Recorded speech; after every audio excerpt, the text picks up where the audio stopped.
आज भोगीनिमित्त आपण बाजरीचे उंडे बनवणार आहोत.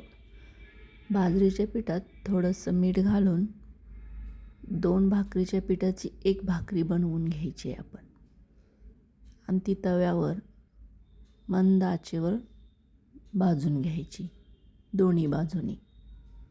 जास्त करपायचं नाही, जास्त भाजायचं नाही. थोडंफार भाजून झालं की तव्यातून ती काढून घ्यायची आणि गार झाल्यानंतर ती भाकरी मोडून घ्यायची, कुस्करून घ्यायची आणि मग मिक्सरच्या भांड्यात घालून थोडंफार ओबडधोबड बारीक करून घ्यायचं. जास्त बारीक नाही करायची, ओबडधोबड करायचं. मग एका बाउलमध्ये गूळ, सुंठपूड आणि बडीशेप घालून थोडं पाणी घालून मिक्स करून घ्यायचं.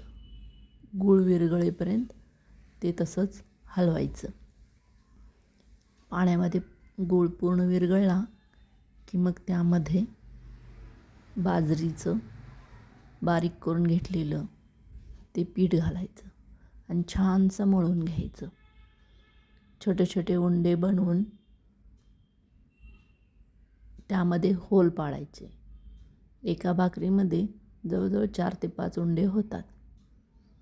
असे उंडे बनवले की ते तिळात बुडवून त्यामध्ये छानसं साजूक तूप घालायचं आणि गरम गरम खायला द्यायचं. पौष्टिक असतात बाजरीचे उंडे, मस्त लागतात खायला.